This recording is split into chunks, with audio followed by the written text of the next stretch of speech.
Well, hello there. Welcome to Coffee with Curmudgeons. I am Uday, and with me is Kusei. Hi, I'm Kusei. I was born 9 minutes later. No, that was a silly joke. A silly joke. Look at the camera. I'm Doc Normal, and I'm here with my friend Jason. Aloha. Say hi, Jason. Happy Monday. Happy Hello Monday, there. yeah, Monday, April 3rd, 2017. Maybe we'll talk. What a glorious Monday morning. Glorious. Hey, you know, I'm not a morning guy. I'm a night owl, right? And so I walk out there, and it's like exceptionally bright this morning. And neighbors must think I'm just a total whack job because I'm almost like, curse you fireball in the sky. You know. I know. Yeah, we've been complaining about the weather. The curmudgeons complain? No, Yeah. Come on. I know we actually have weather. We do. It's fantastic. Real, actual, honest to God weather. Right, yeah. And Oregon could change in the next 7 minutes, sunny. 7.5 minutes, but we'll take it while it's here, you know? Wasn't it like last week, one of the days was it sunny and we came in here, did the show, and then we walked out and it was like a thunderstorm. Yeah, It was horrible. It's Mother Nature toying with us, right? That's right. Yeah. Hello, everyone. Happy Monday morning. Let's get some energy. Come on. I know. Time for some calisthenics. It's what was that guy's name? What? He's still alive, right? He's like 100 Richard years Simmons, old. Jack LaLanne. Jack LaLanne, right? Oh, yeah, he's like 100 years old. He's got to be like half cyborg by What now. those things? We'll have to look that up. Maybe he's passed, but he was like 100 years old. Right. Like he was around when I was a little baby, and he was like 100 years old. Yeah, And it was like that one exercise is good. I'm 100. You're not. That one piece sort of thing he always wore, you know? Yeah. Like a 1950s man's house coat. I don't know what it was. Did you actually? I mean, it was like on in the 6 a.m, right? Oh, yeah. And then he was always on, I mean, all the other times he would do those infomercials, like those juicers or whatever. Died you know? in 2011. Oh, well, he's been gone. He's been gone for a while then. 98. Wow. Yeah. In I knew memoriam. he was huh? really, really old. Yeah. So let me ask you a question then. Here we go. For the kids, this is who we're talking about. Right. Good morning. See, he had that one piece sort of suit, right? Thanks very, very much for letting me come into your home. It's not exactly the Under Armour. No. And I'm here for one reason and one reason only, to show you how to feel better Anyway. and look better. Look at him, this 50s background, right? Keep your job. Straight off of Ozzy and Harriet. Here's Jack. Real good friends with you. Here's Doc. You know, Here's there has been Jack. It just, Here's you know, you go from Jason. it goes from like the peak of fitness to me, right? positive thinking. I'm just like- All of these Yeah, things I mean- we are going to learn together. I like to consider myself as your personal physical instructor and your health. You just imagine Right. Jack, you know, just kind of like after the show, Right. and you're hanging out with him, and it's you know, he's got like a fifth of bourbon, Cigarette Jack hanging has out a of his cigarette mouth. out of his mouth. It's the like- 50s, so they're smoking all the. That's like Mad Men smoking, Yeah, right? exactly. It's like, hey, Jack, what are you going to do? Yeah. I don't know. Let's go get a prime rib, and I got to pick up a pack of cigarettes at the Right. Piggly Wiggly. Secret to living forever, kid, is raw meat. I'm like, Exactly. oh, okay, thanks, Jack. I'm gonna write that down. Oh my You want a gosh! little Jack Daniels? One cup It's 7:30 in the morning, Jack. I know. Gets my... gets my blood going. Suddenly he turns Right. into Jack Palance. Oh My wow! blood boiling. Blood boiling. Don't touch my one Leave suit. it or not. You know, Anyway, that was my Jack Palance. Jack Palance. I got to get some coffee.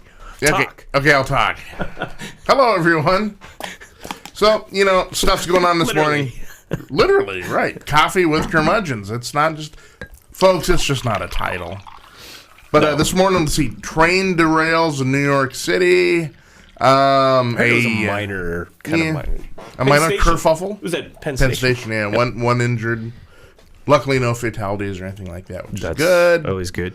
But Hey, there's a North Korean immigrant dissident who's screaming fire that we need to be prepared for a problem with North Korea, and that's on the major news this morning. Is this the Trump said over the weekend, was it in an interview about basically it was if we don't get help solving this problem, or China doesn't help us solve this problem, we will unilaterally take care of the problem. Means we'll take care of the problem ourselves. Right.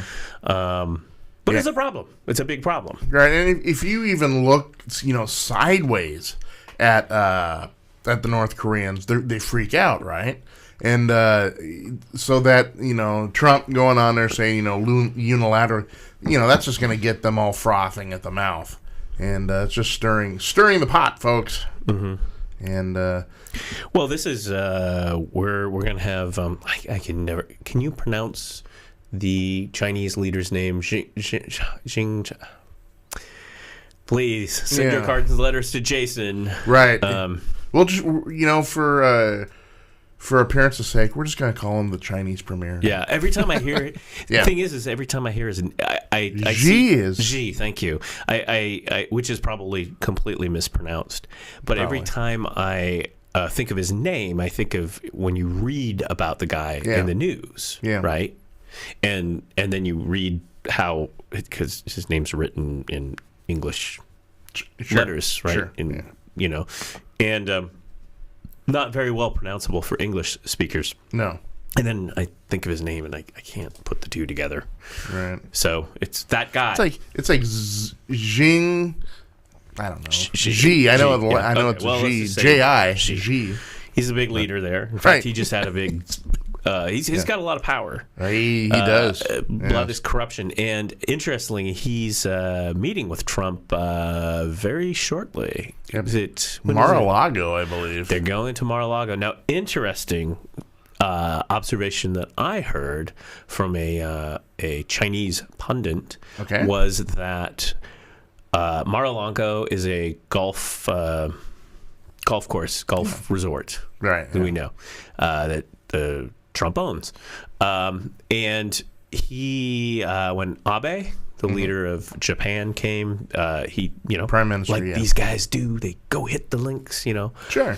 And this Chinese analyst mentioned that would be very bad optics for the Chinese leader because golf is seen as very kind of a decadent and bourgeois, Western sort of. You're right, decadent. Right. And he's also not only that, but his thing. The way he's gained power in China is by prosecuting corruption, and so if he's seen on the links, according to this Chinese analyst, it would seem to feel like that corruptive kind of influence. So we're going to have to see if he actually goes out and plays golf with Trump. Right. The guy that built his reputation on fighting corruption in the Chinese system, he's hanging out with Trump. That makes total sense, right? Because Trump is so squeaky clean. Yeah. Interesting. We'll see how that works out. I mean, I think he should go golfing with him. And then there'll be like these photo ops, and it'll be like, he'll be behind Trump as Trump is driving. Yeah. What the heck is that?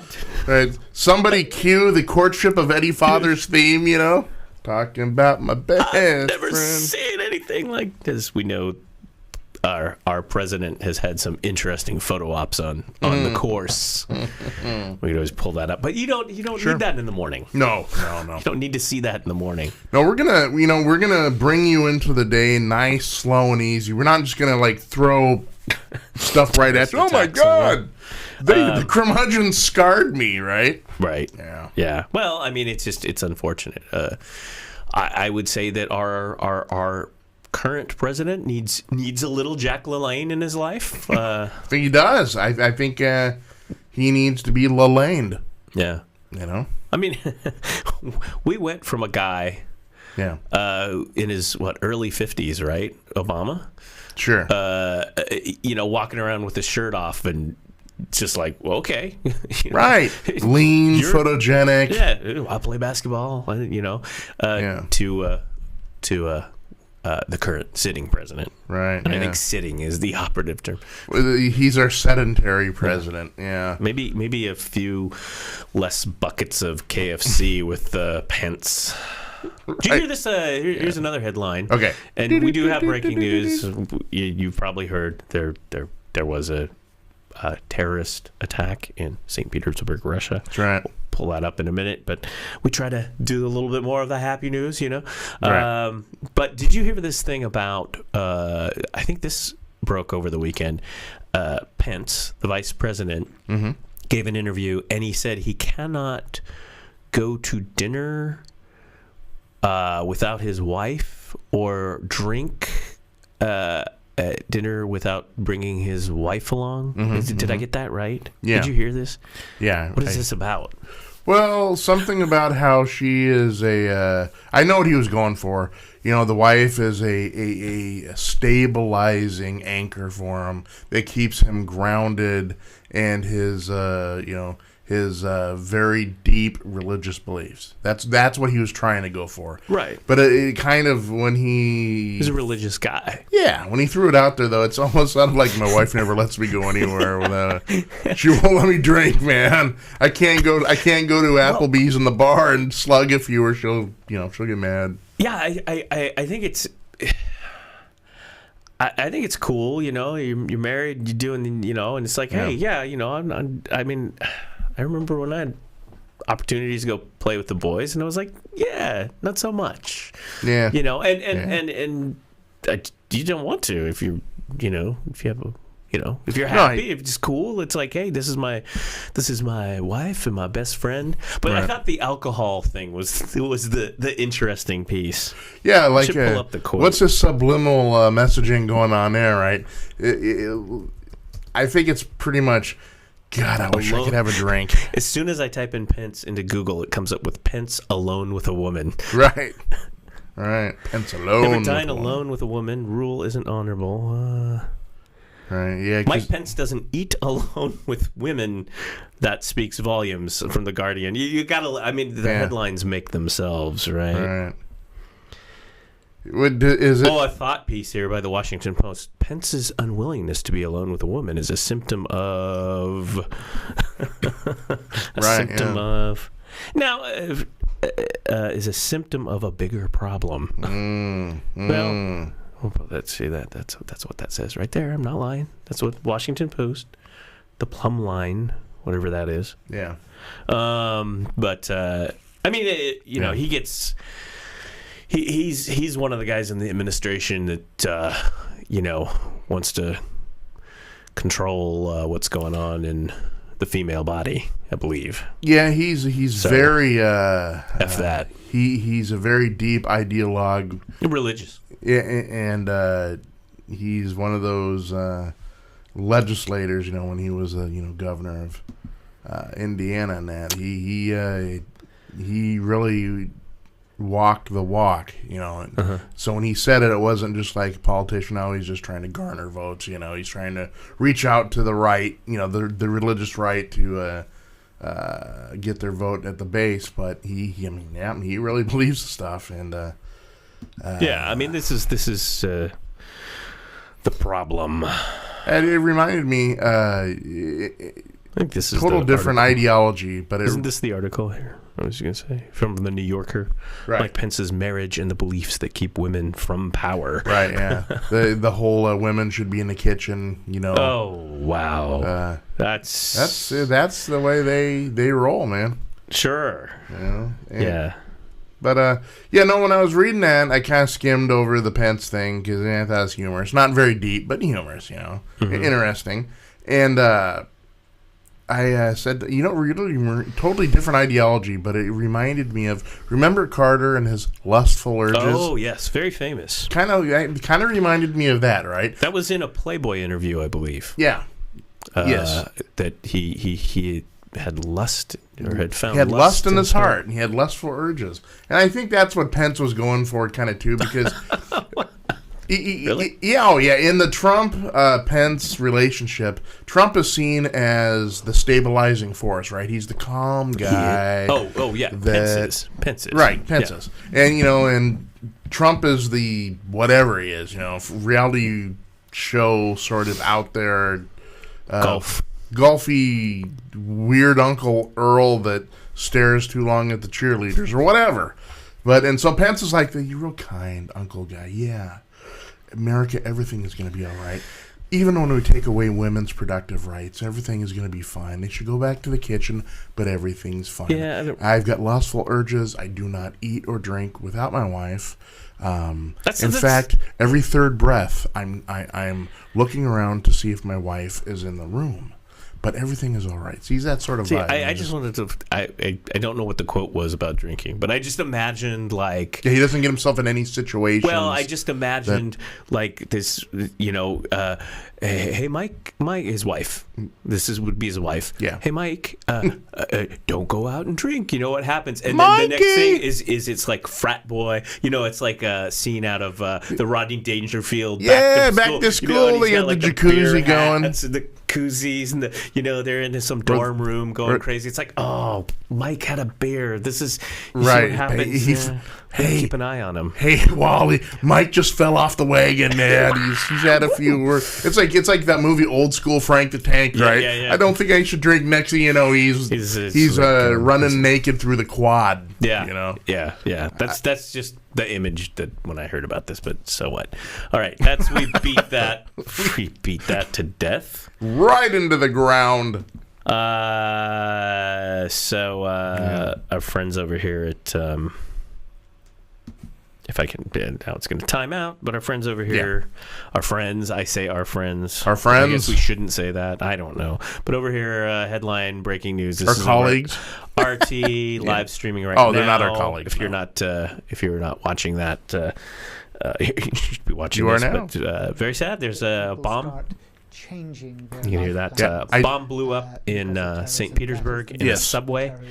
That happened, breaking news this morning-ish. Right. I was on my way over here, running a few minutes late, and they announced that they had downgraded from 10 dead to 9 dead. Okay. Yeah. They're trying to get... but there's a lot of chaos and a lot of... And good old CNN says 11, so... you ever notice... Find it in the middle, folks. Yeah, you ever notice that? Because I just go to the Google News aggregation. You ever notice now if they have numbers like for anything? Yeah, it's always CNN says this number. Yeah, NBC has this number. ABC. It's all always different. And then out of left field comes in the BBC, who actually gets it right. Oh, That's because we are British. British. I was gone all day yesterday and into the evening. And you were gone. I was gone, yes. Were you out drinking alone? Well, no. Like Vice President Pence, I choose not to drink. And the wife is the anchor on that. I'll leave it at that. Yesterday and into the evening I was gone. So I DVR'd a bunch. On Sundays in the early evening they have the British House of Commons on C-SPAN. No. And I totally dig that stuff. I totally dig it.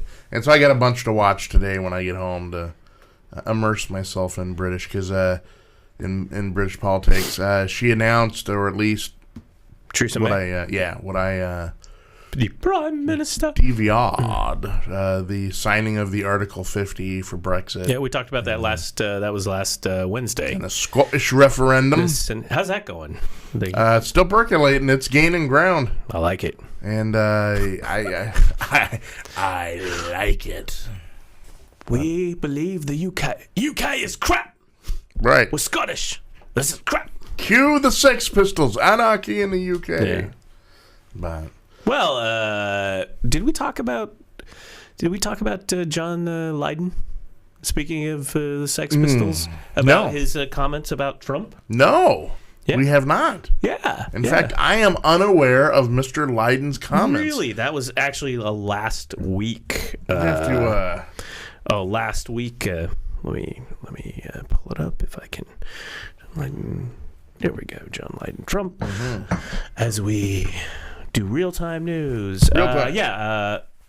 Of course, the top stories is the first. You gotta love this. Okay. First top story is from Breitbart. There you go. In the hit, Sex Pistols' Johnny Rotten on Trump. He's absolutely magnificent. Calls Trump magnificent and a cat. He's a cat among pigeons.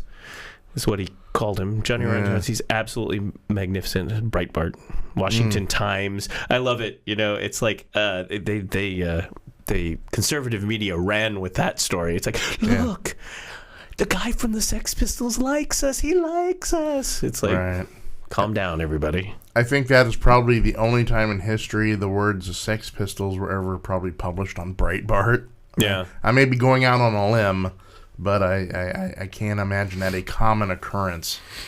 The Independent headline is John Lydon comes out in support of Trump, Brexit. Yeah, well. And you have to support Trump or you will destroy America. Sure. Let's go down that rabbit hole. I find more than a few philosophical flaws in that paradigm there. Yeah. Yeah. To me, the huge story, right? The huge story of the morning is get a load of this, folks. All right. Is my allergies right now as I'm trying to desperately find tissue. Sniffing. Yeah. Snuffling on a Monday. No, allergies have been awful. This was like 60, is he 67? 67-year-old retired German pharmaceutical scientist is sitting in his bathroom, his lavatory, and he's brushing his teeth. And he's, brushing his teeth, thinking about life and, the universe and everything. Well, there is this equation that that the answer has eluded scientists and mathematicians for decades, okay? And he's sitting there brushing his teeth, and, the angels sing, and it comes to him. Bam! Right over the sink, right? And so a lot of the scientific world and a lot of academia, they're like, wow, I can't believe this. I mean, this guy just came up with an answer that the best and brightest has eluded them for eons and eons. And here's this guy retired, just thinking over the mysteries of the universe over his sink. And I was like, wow, that is a news story, right? A Good Will Hunting thing, right? Like the kid who writes the detailed theoretical mathematics on the board, and they're wondering who did that. Well, turns out it's a 67-year-old retired scientist in Germany. And, weird stuff pops through my brain. First thing I thought was, wow, that's cool, man. I mean, you don't see that every day. But then I started getting a little sad, right? And I'm thinking to myself, Jason, why are you sad? Let me tell you. Because when I'm in front of the bathroom mirror, I'm not thinking about mysteries of the universe or deep, huge philosophical conundrums that has eluded mankind for ages. No, I'm in front of the bathroom mirror, doing whatever I'm doing, staring in the bathroom mirror, and I'm thinking to myself, hey, today you may want to go light on the fart jokes, okay? That's how far down the evolutionary ladder, the food chain, I am from this guy, this 67-year-old scientist in Germany, because I'm just, at that morning stage, it's one-syllable grunts, and I'm still mostly on autopilot. Heck, I'm even on autopilot right now. In fact, I'm not even here right now. What you're seeing is a hologram. Leave a message at the tone, It's right? Monday. It's Monday. Yeah. And Friday was Friday, dancing girls and popcorn. It was Friday. The whole time I was searching for this article and I could not find it. Huh. So, yeah. So, I mean, it's all, Neil Gorsuch and, of course, the St. Petersburg thing. Gorsuch, right? That's heating up. Well, a couple Democrats have switched. Yeah, it's causing minor consternation. We've switched these Democrats' coffee. It's decaf. I think I'm going to vote Gorsuch. Right. Let's see what effect it has, No, they switched their their views on Gorsuch. They're going to go ahead and vote for him, and that has, the Democratic hierarchy and the DNC very verklempt. Schumer. As of this morning, the official, who knows where it really shakes out, but as of this morning, the Democrats say that they are within 3 votes of the filibuster. Yeah.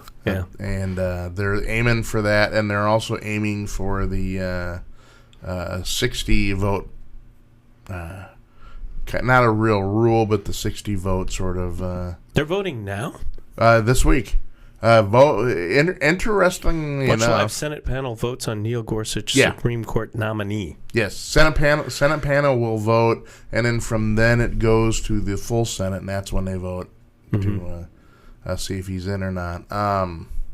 Usually the Senate panel is whatever party's in the majority, that's their feeler. Sure, right. It's their benchmark. Okay, we got this many votes. What do we need to do now to solidify it?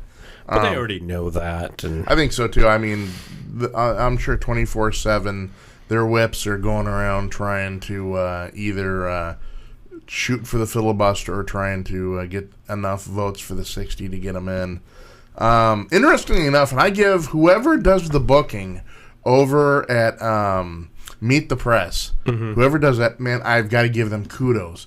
Because on the same show, not together, but on the same show, they had Chuck Schumer and Mitch McConnell.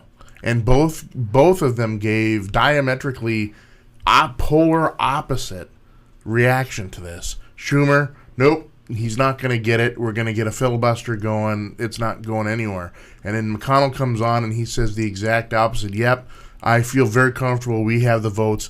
Gorsuch will be voted in this week. You can take it to the bank.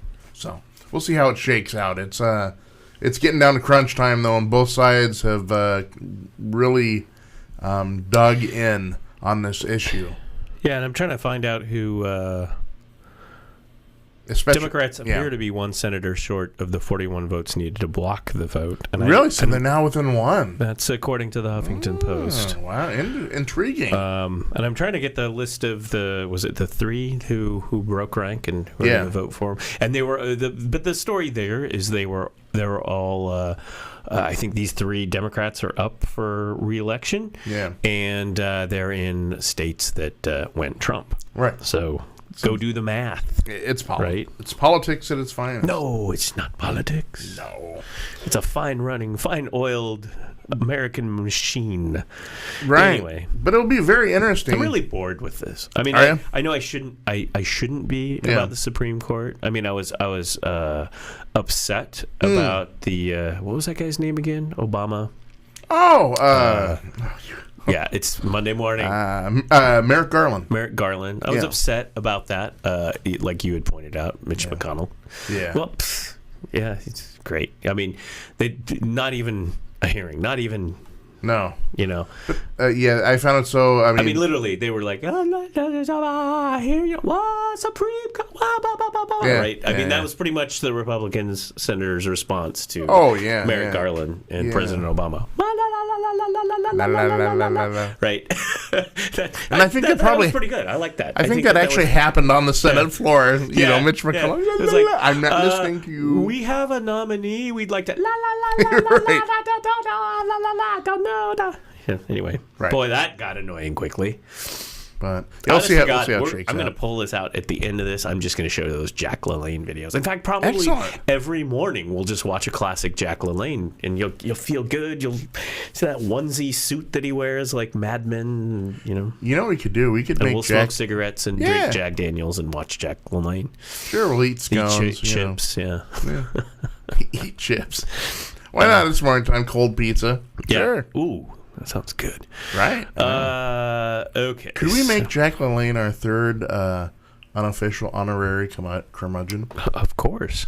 Jack LaLanne, because even though he's usually very happy, you know that he's got to have some curmudgeon in him. So, so I was going to watch all the Sunday shows, the political shows. Yeah. And as you know, I was just kind of doing other things. I was busy. Sure. Which a tech man's job is never done. That's right. Podcast. You will be able to get Actually, you are able to get it all now, but you'll be able to get the show on iTunes. We're waiting for that approval. I just got an email that we're on Google Play, so Excellent. you'll be able to get all the podcasting and all that. So we've been working on back-end stuff. That's what I do. That's what you do. And we did the Facebook and all that Friday, and we're here on Facebook, and that's been fun. Got really good feedback on Facebook. Thank you. Yeah. Share it with your friends. We were really happy with the Facebook. Facebook was pretty cool. Yeah, I was a little surprised by that, and not because Facebook Live. I was surprised because of the clarity and the sort of work they did on the back end of that to make it presentable. And I thought that was fantastic. I thought Friday's show was just so clear, and for the video quality for the streaming on a social media platform was fantastic. And you look at stuff like that, it's like, man, that opens up a whole new avenue. You hear a lot. Shout out Facebook to you, Lee Bryan. Love the hand movements, Mr. Allen. Thank you. You stick around, Lee. Stick around in the second hour. Right, it's going to degenerate into hand puppets. Like coffee with curmudgeons. We're a little low energy. Yeah, we are. It's Monday though. Yeah, Monday was crazy. See, Friday was good. Right. Today it's like Monday. Well, we had the big. We had a huge weekend in sports. Yeah. We had the Final Four. Yeah, it was a battle. It was a battle. Gonzaga did great. They're in. Number 1 seed, of course. Yeah. So they were kind of favorites. Sure. And Oregon fell short. 1 point. They got it wasn't looking very good. Yeah. But then they were pulling it out, and we had 1 point, and you got to get those rebounds. I'll tell you a story, Doc. All right. Well, 1 point. My formative years were in the 80s, okay? And so when it comes to sports, I'm very old school in that I very superstitious. Yes, I know it's crap, but be as it may. So I'm real superstitious. So like they're about ready to tip off, and I'm like, no, I'm not going to tune in because I don't want to jinx them. I want them to win, so I'm not going to tune in. I felt the same way, but and so it gets into barely the second half. Mm-hmm. And I said to myself, I can't handle it anymore. I got to see what's going on, so I tune in, and Oregon's down by a few, but it's like, wow, they're keeping it close. Awesome. So within the 5 minutes that I'm watching it, they start going down and down and down, start missing all these shots, and now they're behind by like 11. And I'm frantically, turning the power switch off, and I'm like, oh my God, I jinxed them, You were, yeah. Doesn't make any sense, but that's me, by the way. You were doing the Mitch McConnell, Merrick Garland on the Senate floor. Blah, blah, blah, blah, I don't know anything about basketball. No, I'm not watching. Yeah. Right. I was just doing the same. I felt the same way. I went over and I caught it in the second. Well, I was working, and then it was second half, and was hanging out, and all that came out of my mouth for about 15 or 10, no, let's say 10 minutes, 8 minutes, 6 minutes. It's like, well, we got 7 minutes. That's a lot of time. It's an eternity. We got time to catch up. I'll work. We got 5 minutes. We got 3 minutes, and the points were only down by 4, I smell a comeback. Yeah. And it did really. It almost. I mean, one of those boards, but this guy, North Carolina Tar Heels, Meeks. Yeah. This and this kid, right? It's what we call him in college. Is huge. Yeah. It was like we're like, how big is that guy? Right. So, and he missed his free throws, and then they get back on the line, and then to make up for it, he gets the rebound, So sure, yeah. Anyway, so there was that. Mm-hmm. So if anyone's looking for a reason and who to blame for Oregon's loss in the Final Four, you can go ahead and blame me because I got on there and checked it out, and they started, getting back behind, and I'm frantically trying to press the power button to turn it off. So blame me, it's fine. I am more than willing to have it thrust upon my shoulders the the burden of Oregon's loss in the Final Four. So I feel you. Go ahead and blame me, and I'll take the heat for it. Okay? But they had a great. They had a great run. I mean, yeah. who at the beginning of the season, right? Who at the beginning of the season would have predicted Oregon in the Final Four? Right, exactly. Nobody. I mean, just getting to the Final Four. So congratulations to them. And tonight, right? Yeah. Tonight we've got Gonzaga and Tar Heels. How are you feeling about that? I know how you feel.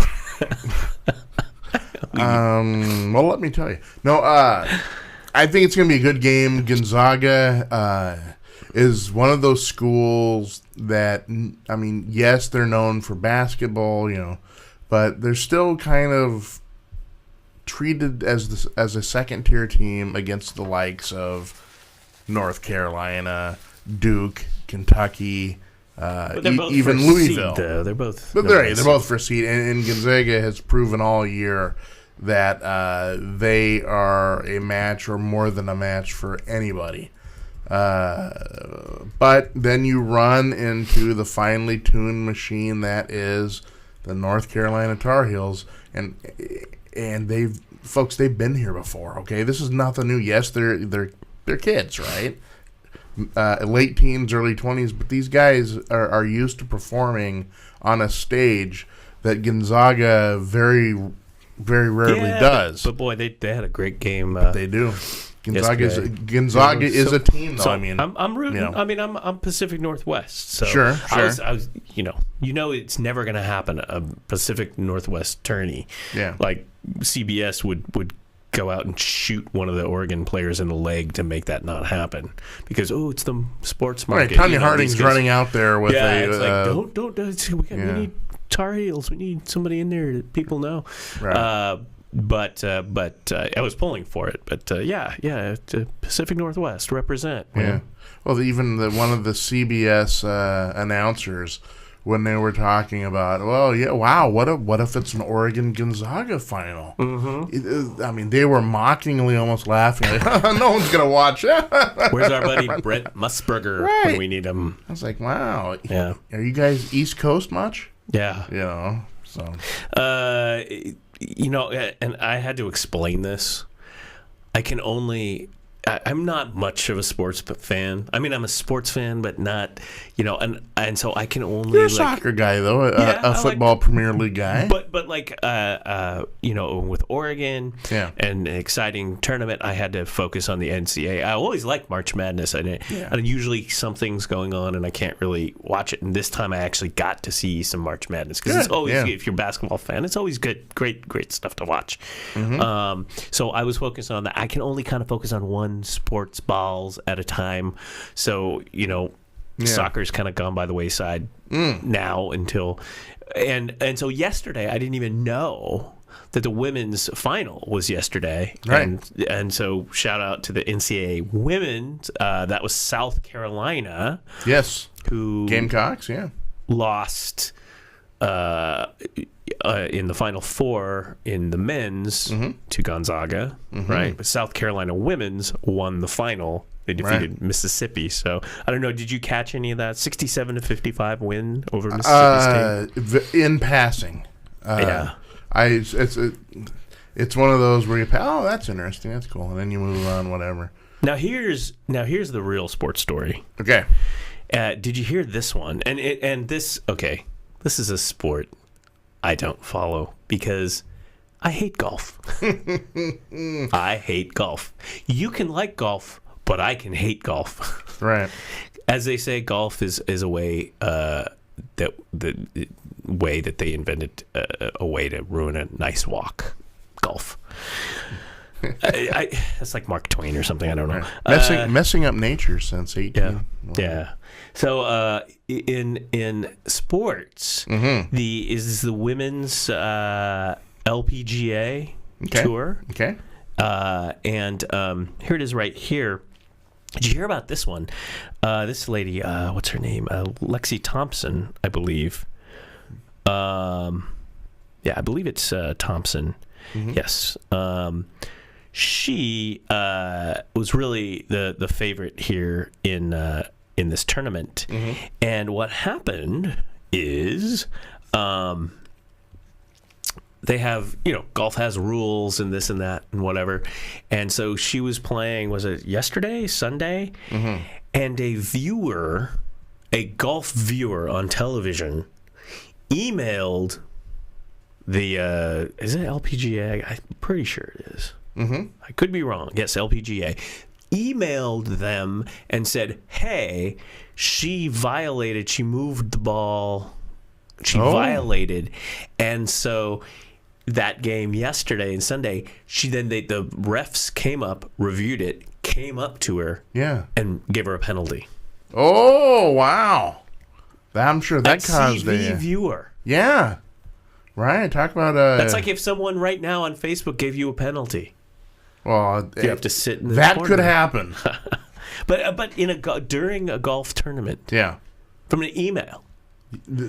Can you believe? I mean, I've never even heard of that happening in sports, and it was legit. Yeah. I mean, I'll tell you, there's one sports fan out there on email that's not very well liked. Right. Yeah.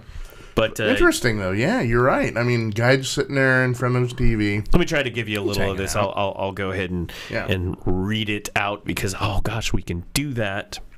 Sure, we got some time. This is from the Independent IE. I don't know. What is that? The sight of heartbroken Lexi Thompson in tears will hopefully prompt action from golf's hierarchy. This is a opinion piece. Not for the first time, but in arguably the most controversial incident, the American was given a 4-shot penalty after a TV viewer spotted a rules violation 24 hours after it occurred. Wow, 4-shot penalty. That took her right out of contention. Thompson was leading by 3 shots on 17 under, having just played the 12th hole when she was informed by tournament officials that she was being punished for incorrectly replacing a marked ball on the 17th green on Saturday, while also incorrectly signing her scorecard. Interesting. Wow. So that's what happened, and it emerged that a television viewer spotted her third-round offense and informed LPGA officials, as I understand it was an email, who reviewed the footage and sanctioned the American mid-round. Thompson appeared to put the marker on the side of her ball, which was then replaced in front of the marker. By the letter of the law, it was a rules violation. Sure. So some eagle-eyed person out there yeah, did that, and you can't really do that in other sports. No, and she got upset.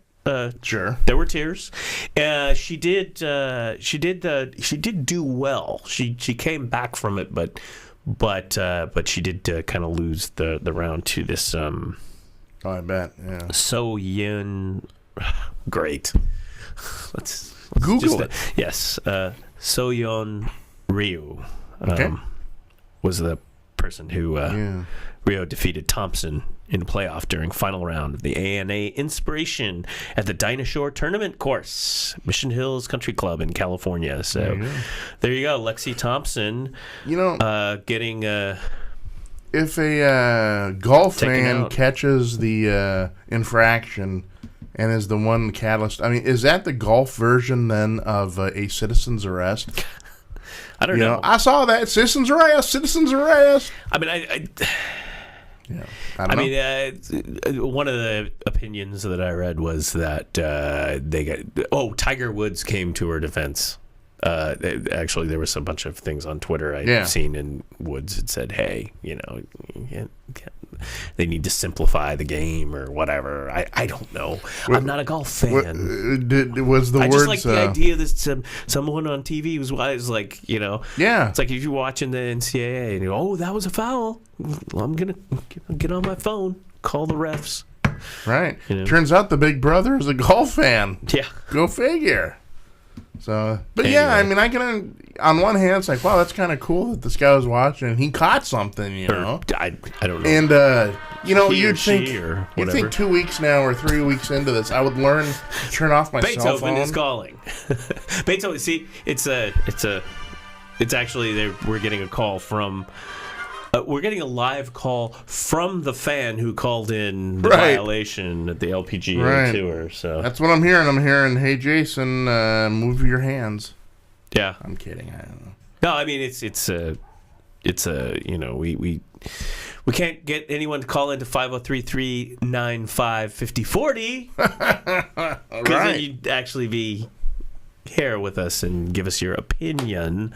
What's about that number things again, like Doc? golf. Is it 503 Yes. 395 395 5040? 5040. I can't read the prompter from this far Ooh, away. yeah, so, I need to get so it I'm read. always like, that's the right? Yeah, well, I know it's 5040, yeah. and I know it's 503. 395. Okay. 5040, yeah. 503-395-5040. But we're getting there. Right. We have been working on things. Set looks nice now. Yeah. You know. Lighting is good. The sound is phenomenal. Yeah. Facebook's working. The tech behind the streaming is on point. Everything's running pretty good. I'm gonna knock on processed wood because I don't want to. That's right. I don't want to jinx it. I already jinxed the Oregon Ducks. I don't want to jinx I know. NuzBox either. So I know.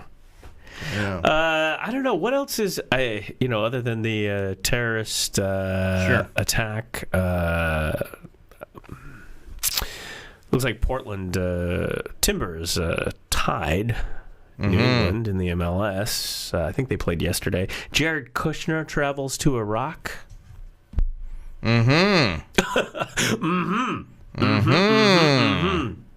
No. I'm just. Da. Sorry. Oh yeah. Oh jeez. Certain songs get in my head, and it's gonna bother me now for the next 2 days. I have a goal because I speak German. It's a German song. It's a trio, 80s. Yeah. And he's got this really, it's kind of a tongue twister. It was on the Volkswagen commercials, right? Mich, yes. Yes. Du Yeah. liebst mich nicht, ich lieb dich. Yeah, my German music stops at Nina 99 Luftballons. Oh yeah, she's good. She's actually good today. I bought one of her albums a couple years ago. Yeah. You know, I mean, she's middle aged, and it was great. Huh. It's called Made in Germany. It was great. It had great songs. Wow. It's got a fantastic voice, and she's big in Germany. I mean, she's, that's good. You know, Yeah. I mean, she's still big, popular. Yeah, that song. Have She you did a ever song with that guy. really? With the da guy. Yeah. Oh, nice. Anyway. Have you ever like hummed to a song or whatever, and you realized as it's going that you really don't know the words to the song? Yeah. I mean, one time, the 99 Luftballons. I changed the words to 99 Luftballons, Ich bin ein Berliner. Well, yeah. I mean, but that's the whole point of that What? song. There's Right. a German version, Yeah, and there's an English version. right. And she does that with a bunch of her songs. Gotcha. So release in English and then Yeah. Because, yeah. people in America are like, oh, don't give me anything with that German in it. Right. Don't put any foreign language words in our music. This still is America. Right. I'm still trying to process La Bamba. Speaking of music, Yes. perfect segue. Wow. Music. Yes. Which we actually can talk more about headlines. Sure. So the one thing I have been, I missed the women's tournament, but the one thing I have been doing since I am curmudgeon now, and we have a whole show and a brand curmudgeon, I've been making sure to, as I'm working, to turn on at 7 p.m. here on the West Coast, that stalwart old person's Take Your Geritol news program, 60 Minutes. You know, the one with Oh, yeah. Morley Safer and Andy Rooney. We can talk about that in a minute. Okay. What was on 60 Minutes. But what came after 60 Minutes on CBS was Country Music Awards. Oh, yeah. I was deeply disturbed last night. Did you? I mean, I caught the opening of it. I was going to turn it off. I'm not a big country music fan. That doesn't mean I don't hate. So, there's always good things. Like I can say hip hop and rap. Not a big fan. But then I'm like, Yeah. oh no, but I like that guy. I like them. I like that. Yeah, that Sure. music's good. Same Sure. with country music. But anyway, this country music thing comes on, right? Yeah. And about a minute in, first of all, I was like, what is this? I was like, no, seriously. Yeah, I was like, it's country? This is country music? This Right. crap? And then about a minute in, a guy's like kind of rapping in country music. Country rap. Evidently, it's a thing. So, oh, God. Back in my day, we called that Hank Williams, and it was storytelling, not rapping. You don't do that. And I tweet. I'll pull up Johnny my tweet Cash. as you. Johnny Cash, the Man in Black, did not rap. I sent you that tweet too. Right? I saw that. So I in true curmudgeon style, I march into the Oak Grove 7-Eleven, and the clerk that's there is a young gentleman, and he has said that he likes it when I come in because he never knows what I'm going to talk about at that moment. It could be anything, right? Mm-hmm. A lot of it is random. And now I'm doing the show. So I walk in there, and he's like, his eyebrows are up, because he's ready. Like, what's Jason going to talk about? And so I, march in there with my cup. And he says, "Hey, how you doing?" And this is my response: country rap. What's up with that? Yeah. And the guy goes, "Oh yeah, it's a thing." And so he dials up on his phone, like YouTube, and he plays it for me. He goes, "This is country rap," and I'm like, he goes, "Your reaction?" And I said, "My reaction was Kenny Rogers is rolling over in his grave, and he's not even dead yet." You know? I have a hard time with, you're right, Hank Williams, right? Okay. Johnny Cash, Patsy Cline, George Jones, Conway, friggin' Twitty. Charlie Pride. I know. Charlie Pride. Yeah. I mean, but I was looking at this, and I even said this to you. I was like, I saw it, and I tweeted, how do you even call this SH apostrophe T country music with question marks and apostrophes? This is the music of Hank Williams, Johnny Cash, Merle Haggard, Willie Nelson, and Merle. Come on. Merle. Come on. I mean, and again, it's like I like jazz, okay? That's my thing. And I like different forms of jazz too, even. I even like the what do they call it? It was the rapper jazz, where they'd actually, back in the day, they took rap and then the jazz. What's that called? Yeah. Psych. I know what it is, but I can't remember. I can't even remember. But it was interesting. It was almost like it reminded me of almost like a really have cool Miles Davis beat poetry with a bebop background. Yeah, It's like I could dig that. Yeah. So, but. And I'm not the biggest country music fan. Sure. But you put on something really old, like a giant or something, and it twangs, and the dog left you, and the wife left you, crying, and your mom left you, and they ate the apple pie, and your baseball team lost, and your car won't start. Yes. And your hat just blew away in the storm. Yeah, and you can boil it down to just three things, right? Country music, you can boil it down to its essence, and that is crying, loving, or leaving. Mm-hmm. Okay, so someone's heartbroken. There's your country song right there. There you go. Crying, ladies and gentlemen. Loving. Welcome to Hee Haw. Tonight, special guest Jason Allen with Crying, Loving, and Leaving. Salute. Right. You need a hat. Oh, I love Hee Haw. I remember they need, if you want to make America great again, right? you need Hee Haw. Country rap. Right. Get rid of the country crap and bring back Buck Owens. Yeah. I know he's passed away, but bring him back. Yeah. Okay? Bring back Roy Clark. Minnie Pearl, Grandpa Jones. Roy Clark, man. Roy friggin' Clark. I mean, that guy was a monster. He was. Of a musician. He was. Buck Owens, too. I mean, he was the guy, one of the innovators and pioneers of that Bakersfield sound. Yeah, and that was the thing. That was the thing. I like Dwight Yoakam. I didn't, owes his. Okay, now he's not young anymore. No, Yoakam's like middle-aged. Right? But Yoakam was a newer guy who kind of paid homage to that sort of stuff. That Bakersfield sound, and he carried the torch. I mean, if you could be like country, like everyone loves Willie Nelson, right? If you could be country, and even for people like me, who's not really a country fan, but you could go, oh, no. But you appreciate the essence of it, what it is, right? Good songwriter, good musician, yeah. Yeah. But boy, that stuff, and they were all like dressed in black. Yes. It was like goth country rap. Yes.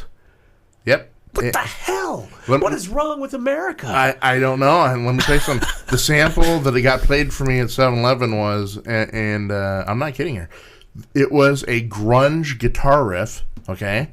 And what they did is, I love it. This is how shallow Nashville has become, right? Yeah. They take a grunge guitar riff, a very raw, mid-70s garage sound almost, and they shove a sliding, one of those little sliding guitars over the top, and now it's country, so you can have a sliding guitar, and now it's country.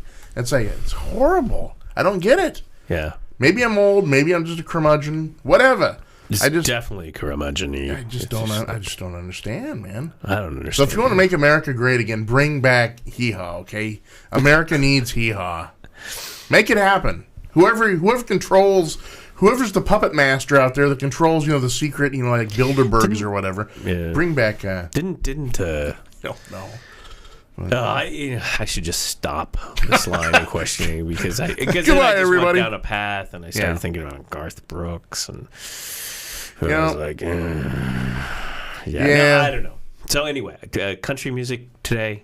What your kids are listening to? That country music. All right.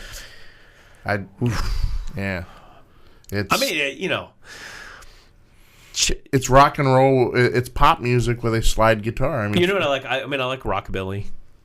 I love rockabilly. I like Reverend Horton Heat. Yeah, huge I fan. I played musician. Kind of played that kind of music, and today we call it like Americana, which I kind of think is a silly name, but it's okay. Well, they started calling it alt country, and then it turned into Americana because they wanted some more of a. But I like that. I like that period, that Sun Records period. Yes. I mean, that to me is like if you want to get, because you've got this mashup of the blues and country and rock and roll and everything. You've got Elvis Presley, Johnny Cash. Yeah. Who else? Was it Merle Haggard, Hank Williams? I mean, Merle. Jerry Lee Lewis. You got all these guys in the studio doing Conway stuff. Twitty. Remember, Conway started as a rock and roll guy. And his second or third album, that's when he started sliding in the country because he was one of those guys that, he's going to make it big. He's going to be huge. So they put the record company, the label, they just push, but he just never can get that mainstream American living room being famous. And so they say, Conway, you have an interesting, the way your diction and the way you say those words. Have you ever thought about country? He's like, I'm from the South. Sure, I've thought about country. You live with it every day. You're in South. You're in the South, and so he did. He started veering off, and that's when he, boom, he hits it, hits the big time. Conway. I think it's the Pompadour. Yeah. Oh yeah. Well, it was Pompadour. I mean, anyway, but that's kind of what I like. I like that. Yeah. Kind of. I do too. Yeah. Rock and roll blues. I mean, Hank Chuck Williams. Berry just died. That kind of stuff, and I like. I am a big Elvis fan, and Elvis does sing country sometimes. Hey, he's a hell of a singer. He cut his teeth on country. Yeah. Or what was then, what came to be known as, but gospel. Yeah. The gospel's good. Gospel. That's all American blues. All that good stuff. Right. But not coming out in black with looking goth and rapping. What's wrong with you people? Right. Country should not be emo. It's crying, loving, or leaving. But it's emo by definition, but not in the way of. Right. I don't know. Yeah, but you're emo for country you're music. Shed tears. Yeah. In country. Yeah. You're shedding tears because you just downed like a half a fifth of Jack. Right. You're on your bar stool. You've had a rough time, and you're gonna drink your problems away, right? And you're gonna cry in your drink. And again, it all boils down. It all boils down to this, right? Talk like this. Emo should not be in country. Cowboys, they wear their hearts on their sleeve. They don't wear it on mascara on their face. Yeah, that's all I'm saying. This is like not to say I'm like against Lee mascara. Hazelwood kind of his country too. Oh, yeah. These boots were made for walking. Yeah, he's one of those guys. And he's like one of those top. That's the other thing too. It's okay. The rap is like the storytelling. That's the other thing. It's not rap. It's your storytelling. Country's always been a storytelling genre. I'm sitting here on the bar stool. Yeah. You're crying. You're leaving. I go walking after midnight. Walking. Yeah. Crazy for crying. Crazy for trying. Crazy for loving you. Okay. Sorry, that's my Patsy Cline Slow moment. news day. It is. Terrorists and stuff. It is. It is. You know, Mondays are always kind of like, you know, the week has to kind of look things over. And yeah. And, well, also, just because of the timing of it, a lot of these breaking stories like the St. Petersburg, I mean, yeah, it's breaking, but, I mean, they're still sifting at this point. So it's, except for a casualty or body count, there's not too much that we can really talk about because they have no idea what happened other than just what people are saying at the spur of the moment. I mean, it's going to take a while to, you know, what happened. Yeah. And we're also, I mean, as much as we are kind of news and talk, you know, it's like there's only so much you can say about breaking tragedy. I mean, if something, you know, happens, you sit there, you turn it on, you watch it. Yeah. Well, and plus like Gorsuch in the Supreme Court, I mean, until they actually start the voting for it, I mean, we're at that lull, you know, the calm before the storm. They've done the hearings, they've done everything. Now they're kind of trying to get their own base, whether on the left or right, to vote on it. And so today and tomorrow is probably going to be pretty, well, not quiet, but it's their own people getting their shop in order. And I'm thinking Wednesday or Thursday, that's when we're going to see a lot of action on C-SPAN and the major, you know, CNN. So whatever. So, you know, we always have breaking news as far as the tweeter in chief. Oh, yeah. I haven't looked at the tweets, but I actually wanted to go back to, Saturday, the day of the Final Four, was also April 1st. Oh, yay. Hopefully, April Fool's hopefully you survived. Let's just see what the tweeter-in-chief said on April 1st. He said, the failing New York Times finally gets it. In places where no insurance company offers plans, there will be no way for Obamacare customers to use subsidies to buy health plans. In other words, Obamacare is dead. Good things will happen, however, either with Republicans or Dems. That is his April 1st tweet. Yeah. Then later... Boy, he was like tweeting up a storm on Saturday. Wow, Fox News just reporting big news. Source, official behind unmasking is high up. Known intel official is responsible. Some unmasked, not associated with Russia. Trump team spied on before he was nominated. If this is true, does not get much bigger. Would be sad for U.S. So maybe you want to like not release that or tweet that on April 1st. Right, yeah. Lots of tweets on April 1st. Thank you, J.C. Layfield. We'll get as even better as my administration continues to put America first hashtag. Consumer confidence, Fox News alert.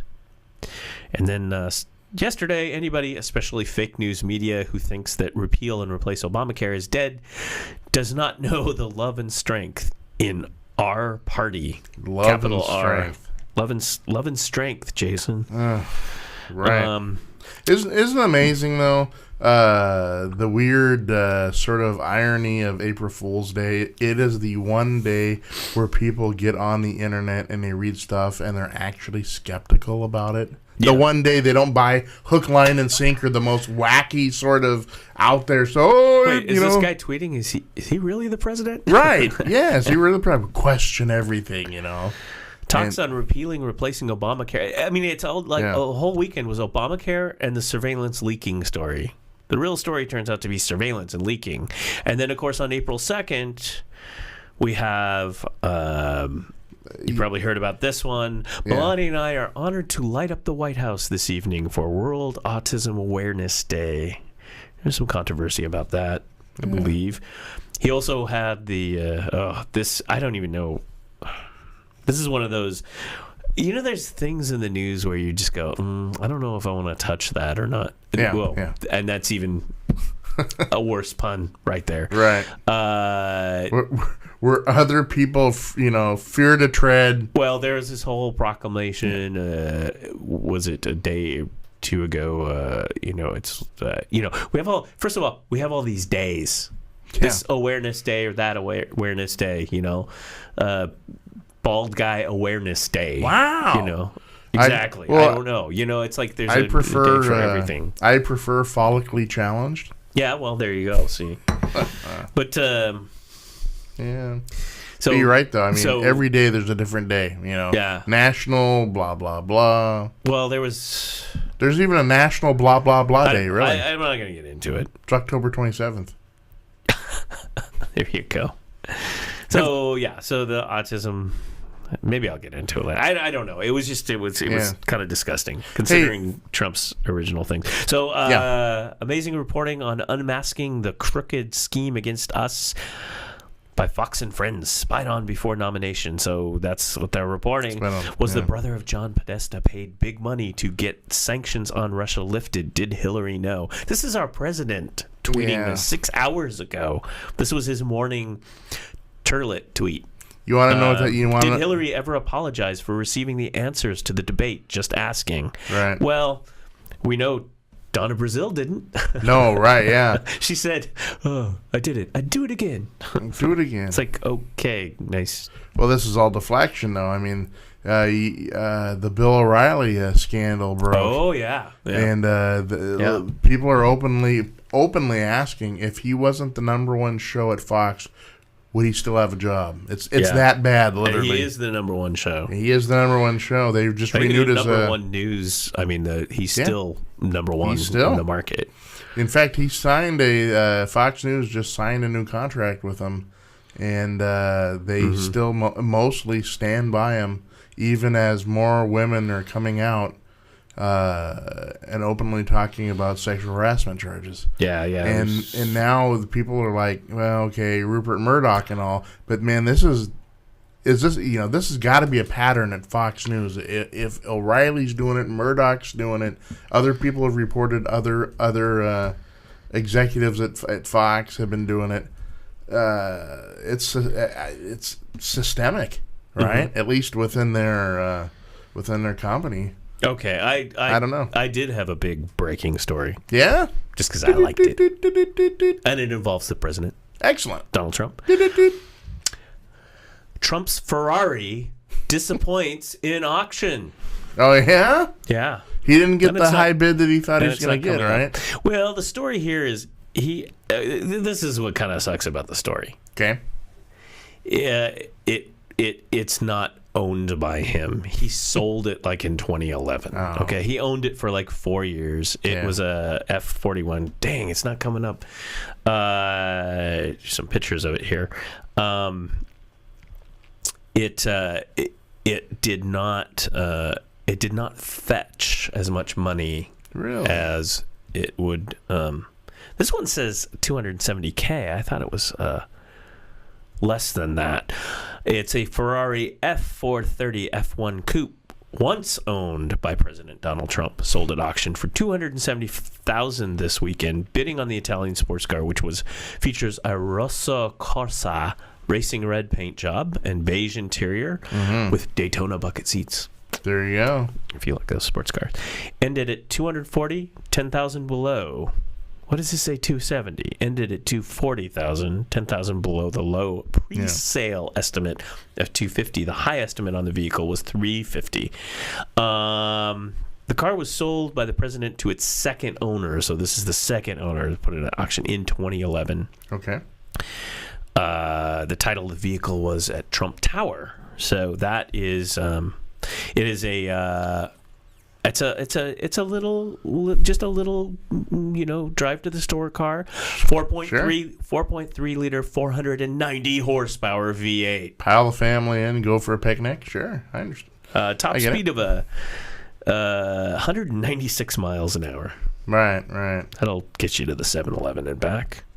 I'll try to pull up a picture here. But, I need a Slurpee. yeah. You're there. Well, this is the F cars. You know, basically you've got the 2 seats, passenger car, and then you got the trunk. And when you open up the trunk, that's your engine. There's your V8 right there. Right. Yeah. They're fast. They're very fast. But anyway, they said that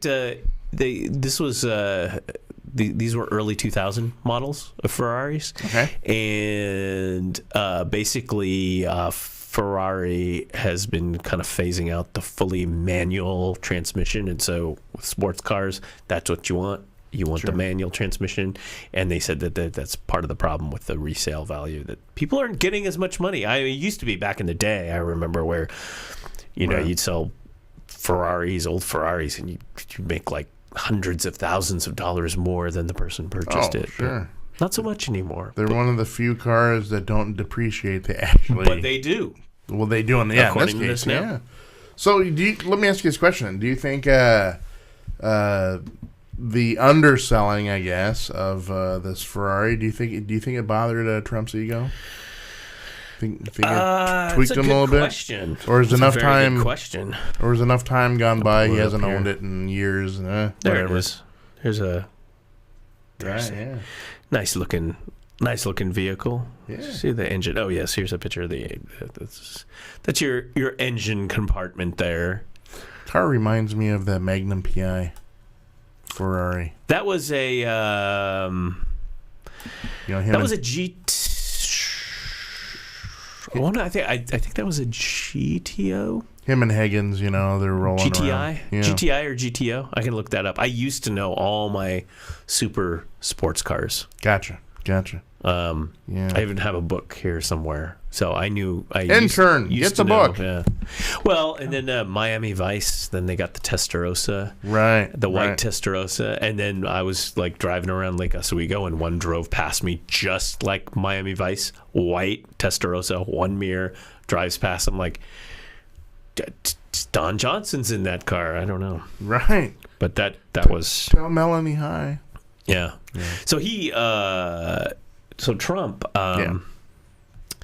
he also a couple of years ago, if I can get my camera to switch, he also sold a Lamborghini that he directly owned and made a little more money on that. Okay. That he sold on eBay of all places. Wow, he sold on Look this up. eBay. Yeah. We'll look this up. Can you believe it? Right, yeah. Donald on eBay. Strangely enough, I can believe it. Oh, I'll tell you how much it was. I was like, what? Right. Trump's Lamborghini for sale. Crazy. Oh, is that it? It was blue. Look at that. Huh. Oh, wow. Well, I'll put it up on the screen. Not a big fan of that color blue. No, I'm not either. Huh. Okay. That's yeah. Yeah, blue. Yeah, that blue. Yeah. Looks like that institutional blue you find in some hospital somewhere. Institutional blue paint job that just kind of. When was this? This was neutral, I guess. September. This was in September that he sold Really? this. Yeah.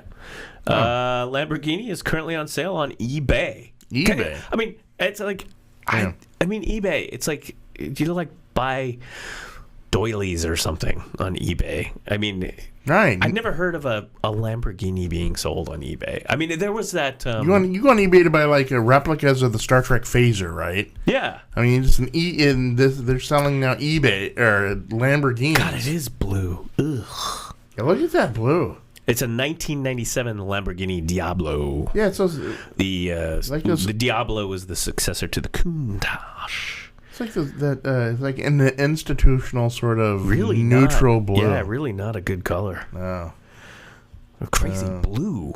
crazy. I have not seen a Lambo or a Ferrari in that kind of weird Yeah. blue.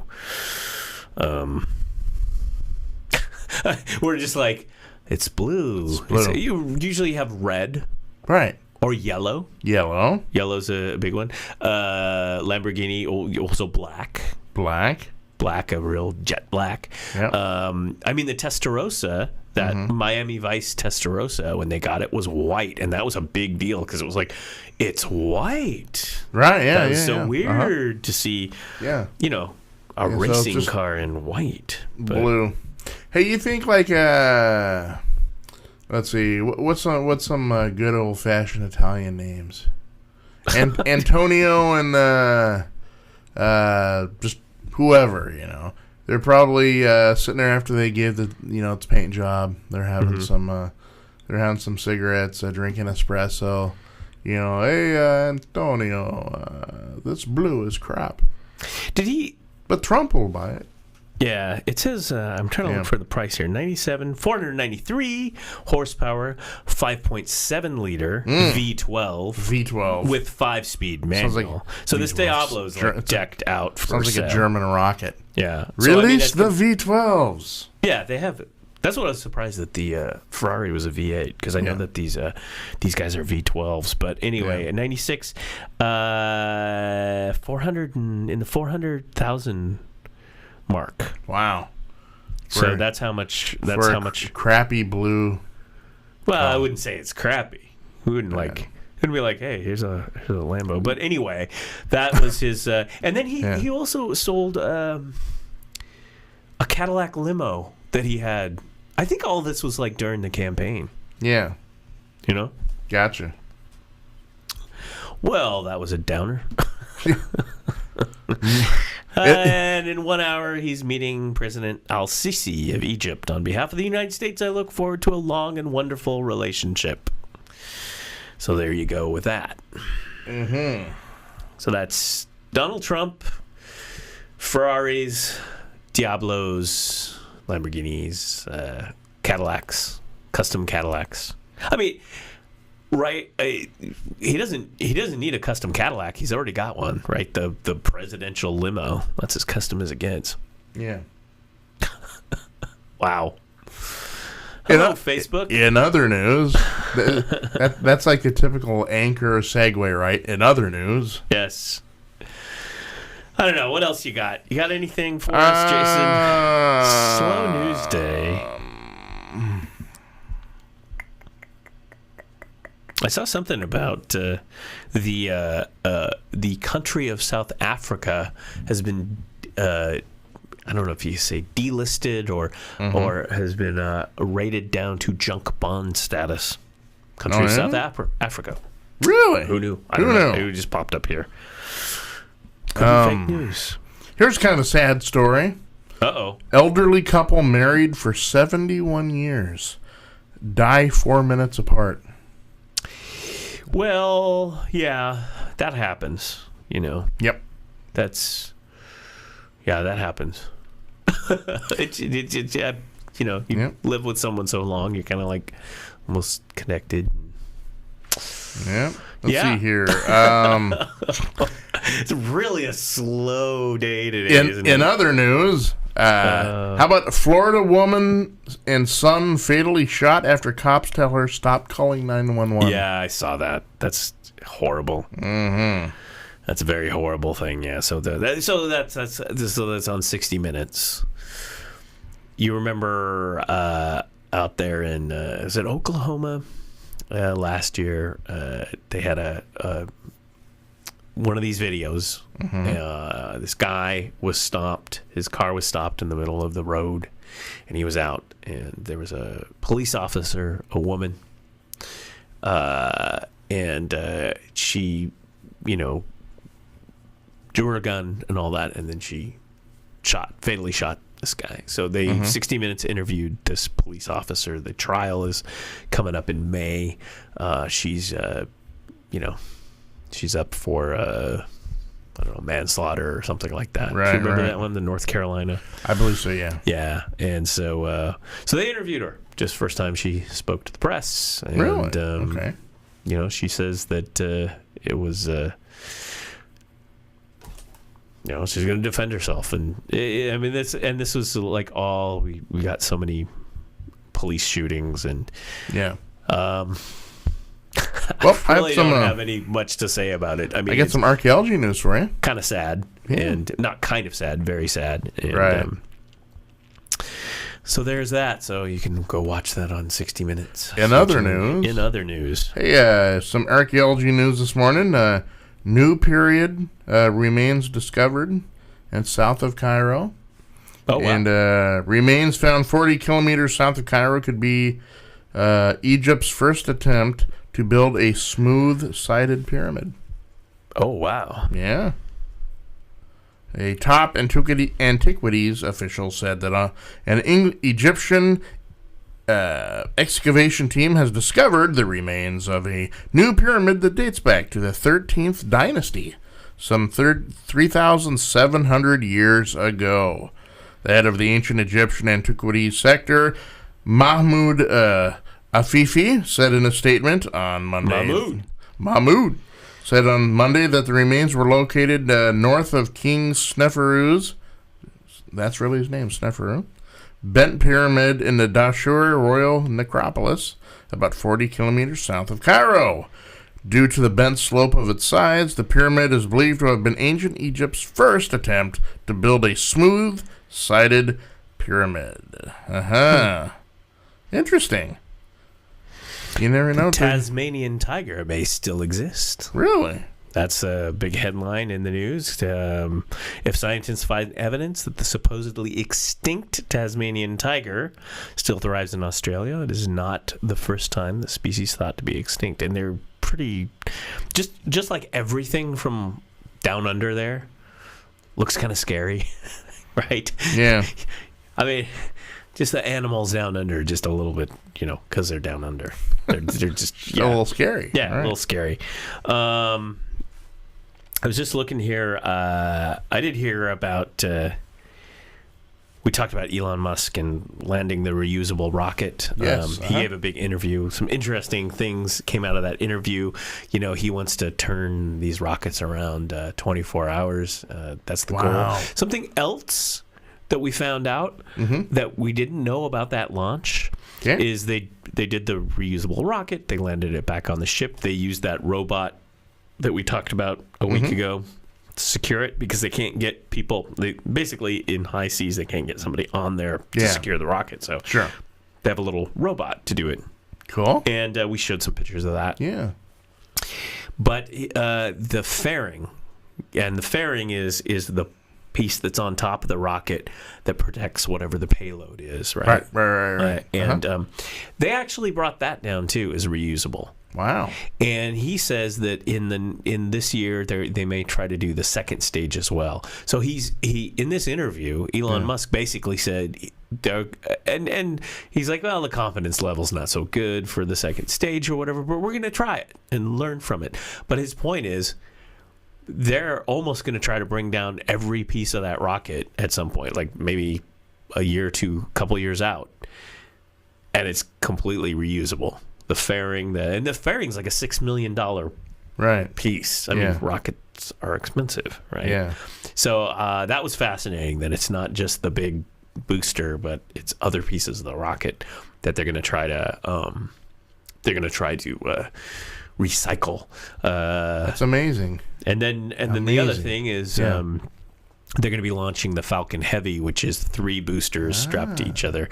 And his comment was, you'd think that was easy, but he's like, it's harder than you realize to just strap on a couple more boosters. So it was like, I can't remember how many engines it is. It's like 27 or something like that, rocket engines total. It's like a lot, if I remember correctly. So that was Elon Musk. He had some other interesting things. And then we found out, I don't know if we ever discussed this, but WikiLeaks has said that the CIA has infiltrated the Apple supply chain. This is where, Apple, that's not an Apple right there, but neither is that. But we'll talk about that in a minute. But your Apple Mac book or your iPhone, like where they're manufactured. And what they've done, according to WikiLeaks, is they can load firmware. Now, this isn't just software. This isn't like, I got software on my phone or laptop and I can run a security thing and get rid of it, right? A spyware which Sure. has been around forever. This is actually putting stuff in like the BIOS, like in the firmware, to snoop on your phone. I mean, that's as low level as it gets. Yeah. I can tell you a famous kind of espionage CIA story back in the day. I believe it was Iraq. Now I can't remember who it was, but it was one of those guys. It was either Iraq or Iran, and I think it was. I want to say Iraq, but it could have been Iran. One of those guys that at one point, we didn't like, and we were worried about their nuclear program and all of that. Sure. And so there was a shipment of printers, just like inkjet, whatever, printers, going off to Saddam Hussein or whatever. Gotcha. And so our government, the spy craft, embedded viruses into the hardware of the printers that would go out on the network and just disrupt everything that they were working on, nuclear, rocketry programs and stuff. That was like a long time ago. That was like in the 90s, that they did that. So that capability has been around forever. Yeah. You have low-level access. You've got all the access. Right. So according to Apple said no. We've taken care of that and everything, but there's some questions. There's some questions about what WikiLeaks is saying and what Apple is saying about the safety of their devices and whether or not they have this government spyware. Yeah. You see, I'm almost take the opposite approach to that when they say the CIA, they're all shocked. The CIA could, and I'm shocked that the CIA would, if the CIA hasn't. The Christians in action, they're not exactly, they don't rest on their laurels. Those guys are always up to something. And when someone says, "Oh my gosh, the CIA," I can't believe that they don't do it. You're right. They got their hands in everything. So. Yes. Oh, for those of you who don't know, that is my reference for CIA. I call them Christians in action. So that's right. There's other news. Yeah. That involves WikiLeaks and Julian Assange, which this is big news. This is actually big news. Sure. It's only like an hour and a half in that we talked about this, but now Julian Assange, he's in London. Correct? Yeah, the Ecuadorian. But he's in an embassy, in the Ecuadorian embassy, in this little room. Yeah, you think they're tired of him yet? Well, this is important. Excellent. Ecuador, yesterday, had their presidential elections.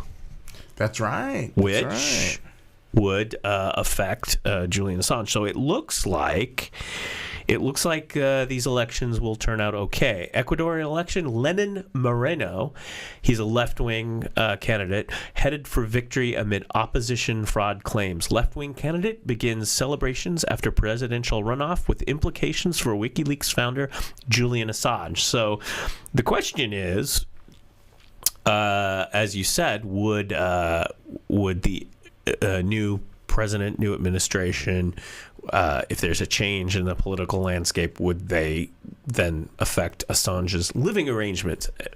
As in, hey, Julian, got to get out now. You got to get out. Right, yeah. But it looks like the guy who will keep him in. It was a narrow victory, though, 51 to 49. Moreno contested by opposition candidate Guillermo Lasso, prompting fears for heightened political tension. I'm just looking here to see, but I'm pretty sure this guy is a guy who's a supporter of Assange. Mm-hmm. Right. So he's the story I'm looking at from USA Today. WikiLeaks founder Julian Assange will likely be able to remain at the Ecuadorian embassy in London after voters in Ecuador on Sunday. Well, here it is right here. The alternative offered by Lasso. Lasso is the opposition. Cool name, though, Guillermo. Yeah. Was a pro-business, pro-austerity program that proposed tax cuts. He also promised to ask Assange to leave the Ecuadorian embassy in London within a month of securing a mandate because he said the asylum was putting a burden on the country's taxpayers. And so There we go. So Assange looks like narrowly will stay in the Ecuadorian embassy. 51-49. That's a close call for Assange, I think. So that's interesting. Yeah, so WikiLeaks lives another day. Right. Where would he go? I mean, that's the question, right? Where would he go? Off the top of my head, Russia. Yeah. I think he'd probably go there. Yeah. I hear they accept spies. Yeah. But I don't know though. Would he though? I mean, does he claims, Well, I mean, if he had claims he's not a friend of the Russians. But so, I don't know. I think that the few who would actually take him in, I gotta believe at the top of the list would be the Russians. What a show that would be, right? I'm imagining like the 70s, like, the Odd Couple. Remember the Odd Couple TV show? Sure. Oscar and Felix. Sure. And it's Snowden and Assange, Right, it's a new Odd Couple. Yeah. Who's Felix and who's Oscar, though? I would think Snowden would be Felix, maybe. Okay. Yeah. Okay, I could see that. Uh-huh. There was a famous picture of Assange's living place, and it was like ransacked. It didn't look very good. Yeah, it looked like a college freshman's dorm room, right? Yeah. Everything's scattered all over everything. There's like old socks stuck to the wall, 2 liters of empty Coke and Pepsi or whatever, It's just kind of like, yeah. Empty bottle of Boone's Ferry, Boone's Farm or whatever it is on the floor. Maybe some Mad Dog 2020. Oh, please. He's been riding on the night train. But, Julian Assange, I don't know. I gotta believe, though, that Ecuador, the people, especially in the embassy, they have gotta be just sick of the guy. Here we are in Ecuadorian embassy, and here's Julian Assange, hey, can you guys run to the store? I've ran out of dip. Can you guys give me some dip, please? Have you been following this? I'm looking it up here. I've got the camera on you. Have you been following this Pamela Anderson, Julian Assange thing? No. Just pulling. Oh, here's one from Sky News. Just pulling it up. Baywatch. So let me just pull this up. Have you? Maybe people have not heard about this, but you remember Pamela Anderson? From Baywatch. Sure, Tommy Lee. She was married to Tommy Lee. I believe she's single. Baywatch star Pamela Anderson finds Julian Assange very sexy. So she has been sending notes back and forth down to that Ecuadorian embassy. Pamela Anderson has said she finds Julian Assange very sexy. This is not new, by the way. This is not breaking. This has actually been out there since last year. Very sexy, fueling speculation they are romantically involved. So Pam Anderson, hello, Pamela Anderson, Baywatch, and Julian Assange of the Ecuadorian embassy of the WikiLeaks. Speaking of the popular Scandinavian chat show, Skavlan. Anderson remained coy about whether she's dating Mr. Assange, who was holed up in the Ecuadorian embassy in London. Well, he's imprisoned. That would be a little difficult, she says. And here's a photo. Yeah. Here's we got it live here. So this photo that I've got up live is Pamela Anderson, I guess, going to the embassy with lunch. And she was like delivering Assange lunch. I just got to get that reaction shot on your face. So just like, hey babe, on your way in, can you stop and get me some lunch? Because he can't go out there, And that brings me back to the whole Ecuadorian embassy thing, right? Because I mean, what sort of shopping list does Julian Assange give to like one of these secretaries there at the embassy? Hey, Gertrude, come over here a second, please. Yeah, what, Julian? What can I help you with? What can I help you with now, Julian? Because I can't imagine that guy's low maintenance, right? No. And so, like, hey, I got a shipping list for you. I'm out of dip and I need some pit steak. So could you please head on over to the nearest Walgreens and thanks, Julian. Yeah, I'll get right on that. Julian Assange out of dip. He's got to be a pain in the keister for those people, though. I mean, he Julian Assange since now 2012. He's been there since 2012. Yeah, Julian Assange has now morphed into Kato Kalin. But Oh yeah. But look. If I can switch. Pam Anderson. Right. Delivering lunch. Right. Do you have lunch? Can Pam deliver the lunch to me? And I think there was a thing. I think she's Can Pam, will you please stop by Panini? Could you please do that? I believe she is vegan too. Ah, so okay. so not only that, it's like I thought I was gonna get bologna. What's that? It's avocado and sprouts. Yeah, because Assange probably isn't. He's probably not a vegan, right? So he's probably.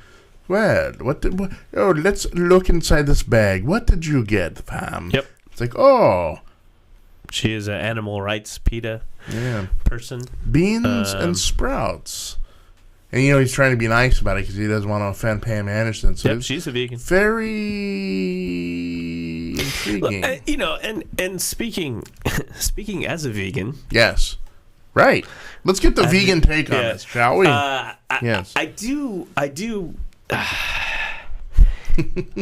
understand kind of what would be kind of the crappiness if you're holed up in the Ecuadorian embassy and you're not a vegan, you're not a vegetarian or whatever, and all you just want is some steak and some fries, and here comes Pam Anderson, with sprouts and avocados and stuff. I get it. Oh, very good. Well, yes, I will eat it. To tell you though, that Pam, I was expecting maybe tater tots. Well, that's that. Could you please hit the Sonic? That's vegan. Yeah. Can be. Tater tots. I was just gonna look here and see. Go to the Sonic and get me some tater tots. I was gonna see if he is actually vegan or not, because I don't think he is. You know what's gonna happen, don't you? Right? You're gonna hit the microphone for Google. Google, is Julian Assange vegan? Well, and the little robot voice is gonna go, "Hi, this is Google. You have too much free time." Yeah. And it's like, oh crap! They're not even gonna tell me the answer to that. That's actually, yeah. It doesn't say anything, so I'm guessing. I'm guessing he's like, honey, I really wanted the steak and fries. Right. But thanks. They kill cows to make that steak, dear. Have some fries and some sprouts. Right. Could you please stop with the guilt trip? I'm in the Ecuadorian embassy. Exactly. Okay? You didn't hear about that. It was big news. I think it came out last year, but we haven't heard a lot about it. Pam Anderson. I just love it. It's like, it's like beach, bikinis, and espionage. Yeah. But that totally goes against her type, though, right? Because wasn't she the Tommy Lee, Bret Michaels sort of rocker bad boy sort of stuff? I guess Assange is kind of a bad boy, right? Yeah. Considered. So and maybe he's sexy. I guess so. I guess so. Who could Snowden have delivery? He needs like. Oh wow! I don't know. Tootie from Facts of Life. No, I don't know. Kim Fields. I think of another bikini model. Oh, Yasmin Bleeth, isn't that the other one from? I don't know. I can honestly. Paula Porizkova. I mean, that's like a reference from 20 or 30 years ago. Wasn't she in a movie with Tom? She married. She was a Sports Illustrated. No. She was Sports Illustrated, and then she married Rick Ocasek of the Cars. Remember? Wow, Rick Ocasek. Yeah. Rick Ocasek could just be delivering Snowden. Hey, you're right. Hey, I gotcha. Thanks for the Subway. Hey, aren't you from the Cars? Yeah. Wow, dude, things must be sliding for you if you're the delivery guy for the Subway. I don't want to bring that up. He's doing Uber Eats now, right? I don't want to bring that up. Maybe that's the thing. Maybe it's not. It's like Pam Anderson is just hiding the fact that she's like now Uber Eats or something. It's just like a side gig. Oh boy, Rick, thanks, man. Thanks, Rick. Oh, hey, by the way, Candy-O, great album. Yeah. Love it. Don't forget to shake it up, Rick. Don't forget to shake it up. But we need. I think to have parity here in the universe. I think Snowden needs some middle-aged former bikini babe. Lonnie Anderson? Yeah. Victoria Is she Principal. still around? I don't know. Yeah, see, you're going way back. Oh, I am, aren't I? Kathy Ireland. Kathy Ireland. I think she's PETA too. Maybe. I could be wrong. Kathy Ireland, but I think she's married. But yeah, there you go. Like Kathy Ireland or something. Yeah. I don't know. Paula. How about Paula Abdul? Paula Abdul. Isn't she like dancing with this or? Well, she was. She was on for a long time. She was on. I don't know. What, American Idol, right? Yeah, something like that. Just kind of disappeared. But yeah, Snowden. Yeah. I think Snowden has a girlfriend though. I believe he has a girlfriend. Google. Welcome to the private lives of espionage people. Google, does Eric Snowden? Please don't ask me that again. Sorry, Google. I think he's. In technology, the story is Android. The droid Android. We have actually, I think. No offense to, we've got a MacBook here, but we have Android. Android is now the most popular operating system, more popular than Windows. Wow. Yeah. Well, it makes sense. I mean, literally, almost, unless your iPhone, I mean, almost every other smartphone is going to be Android-based. Mm-hmm. So, I mean, it's very smart that they've kind of taken over the market, except for Apple, of course, which is way more proprietary than. I mean, Nicole Kidman was in a HBO TV show. Now, see, the reason I bring that up is it could be Nicole Kidman could go deliver food to Snowden. Ooh, interesting. I also heard about the show on HBO. Yeah, the premise is the feud between Betty Davis and Joan Crawford. Oh, yeah, I like that. I guess it's getting a lot of. And it's called Eyebrows. No more wild wire hangers ever. They have to have the crazy eyebrows, right? Yeah. But no, I guess it's getting a lot of like really good press. I'm trying to think who I heard who's playing who. I know Jessica Lange is playing Joan Crawford. Betty Davis. Oh, Susan Sarandon is playing Betty Davis. Oh, wow. And I guess it has gotten some excellent press. Huh. Yeah. Anyway.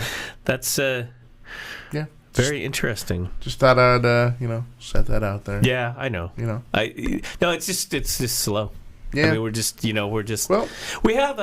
working on a back end kind of news aggregator thing today, and we were just getting the podcast. I was working on getting the podcast going, right. So which is video and audio. You can go do that. So that'll be out. It's coming. It's already on Google Play, so that's great. There you go. There was a medical science fiction thing. Okay.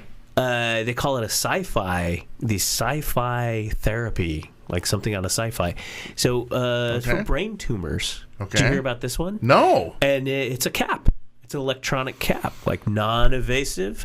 It sounds like science fiction, but a cap-like device that makes electronic fields to fight cancer improved survival for the first time in more than a decade for people with deadly brain tumors. Final results of a large study suggest. Wow. Fantastic. We like that. We do. We like that. We do. That is interesting. Targeting with the waves targeting. Yeah. That is fantastic. I like the idea too because I immediately thought Star Trek. Right. Because we've seen that all already. Right. It's like. Well, remember the scene? It's the Star Trek movie where they go back and I gotta get the two whales, and they're walking through the hospital and Star Trek 4: The Voyage Home. And old DeForest Kelley, he is just beside himself. Because he's treating like the doctors like the medieval like leech guys, because he hands this one lady a pill and like they're walking out of the building and she goes, "Hey, I grew my kidney back," Exactly. And what are you guys living in the dark ages around here? The doctor's looking at him like, "Wow." Yeah, let's put the cap on. You got a brain tumor, no problem. We're gonna put this cap on you and whoop, you're done. Yeah, that's exactly. Yeah, it was like a thing where Chekhov had fallen and had a head injury, and so they found out, and we got to get over to the hospital and save him and get him out anyway. And they're getting ready to do surgery because brain injury, like really right. And so they put that thing across the little visor thing over his forehead. Yeah, and he goes, "You're gonna cut him up, and all that." And he just puts a little cap on him, right? And it's like, back off, troglodyte. Yeah. We're gonna do some 26th century healing here. Well, yeah, I mean, come on. It's like if a century from now, I mean, well, it must be what they viewed. How if you took a guy from the Mayo Clinic, right? Yeah. I mean, top of the line. This guy is on the cutting edge, avant-garde of medical research. Guy popping back into like the mid 1700s, where the big thing is bloodletting, right? Well, that's what I was just gonna say. You mentioned leeches. Yeah, it's like there was a time they treated everything with leeches. A leech, right? Or bloodletting, You seem to have this problem. You have too much blood. We're going to have to just pop you open there a little bit. Or any brain problems, they use that drill, right?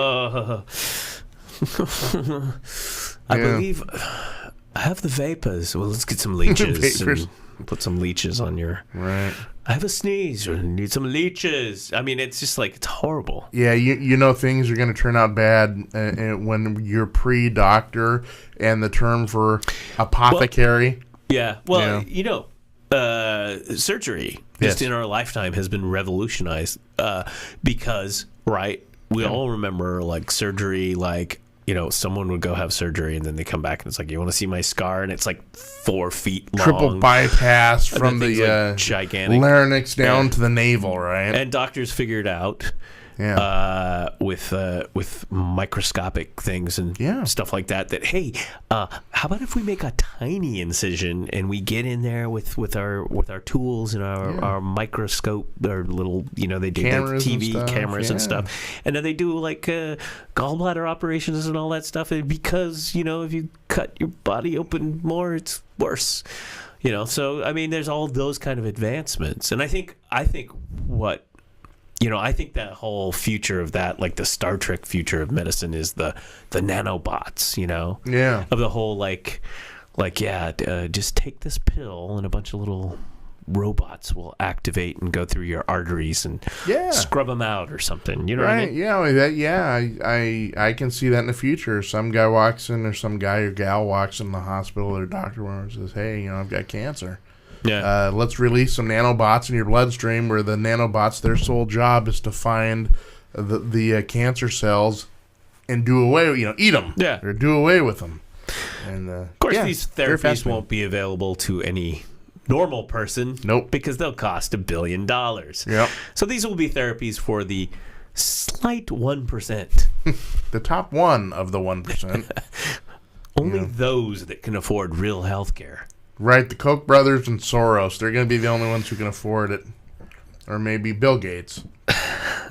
He was in the news for something. He's always in the news for something. Right. I can't remember what it was, but I don't know. I don't have a lot going on. We've got, we'll be monitoring. We'll see what the fallout is with this. I mean, sad 10, 11 people. Killed, bombing. Well, and I'm very interested to see Putin's response to this. Because the Russians, by nature, whenever they get attacked, they don't do anything by half measures. Yeah. They are ham-fisted, and they ruthlessly. And to be fair, Russia has had some really nasty terrorist attacks. They have. If you remember, I can't remember a few years back when it was like a Bataclan level. People went in with machine guns, and it was like a school, wasn't it? Yeah. Also, like down in their subway system, they went down there, and all these people were trapped during rush hour, and these guys just opened up, mowing down. But the Russian response has always been, we are going to hit back so hard and so violently that is its own deterrent in itself. you come and mess with us, know that we're not only going after you. It's going to be Al Capone, right? We're going after you and your families and your friends and whatever. Yeah. And that seems to be the Russian response. So I'm interested to see in the age of Putin what his response. First of all, who it was. Right. Second is what his response is, because if it's something that has to do with like Syria or even those Chechens, yes, what he's going to what and how he's going to respond. I don't know if we have anyone claiming. Well, there was a security camera, of course. I don't see where there's any. Well, they do have 2 suspects on the run, so that's what they're saying. And in Russia, it is often, or in the past, it has been the Chechen situation there. 2 attackers on the run as images emerge of first terror suspect accused. Not sure what else they're saying, but here we go. All right, well, they've released an image. Let's pull that up in your breaking news there. So here's they are looking for a reported man who left a briefcase on a train before moving carriages moments before the deadly blast, and this is security. Russian officials have released this image of a man they believe is responsible for today's massacre, the city's metro train. Several media outlets in Russia have identified the man as the suspected terrorist who killed 12 people in St. Petersburg. So there are some security cameras and some grisly stuff that we don't need to share with you this morning. What I'm interested in is you're talking about Putin's response. I'm interested in Trump's response or McCain's response, as we talked about on Friday. The whole Russia, apparently, in this newfound Cold War-ish environment that we seem to see ourselves in. How do we respond to Russian terrorists? Remember, we had George W. Bush who looked Putin in the eye and said something like, "Oh, I saw a friend there. I can work with them." This was post 9/11. So and things. I have looked changed. into his soul, and and things have changed. So I don't know. It's all about the response, and I think people like McCain. I think he's politically savvy enough to where I think he will probably take this with a light sort of touch, because I mean, after all, Russia's going to say, "Hey, we were attacked," So I think even the hawks are going to have to kind of walk on eggshells around this. And Trump is so far down the rabbit hole with Putin that whatever Putin's response is, Trump will get up the next day and say, "Yeah, right, what he said," and that'll be it. Well, I was surprised when we were looking on Twitter. He's just talking about Sisi. I was surprised. I was looking to see if Trump had tweeted something about the attacks. Right. I mean, that was, I think, right Obama.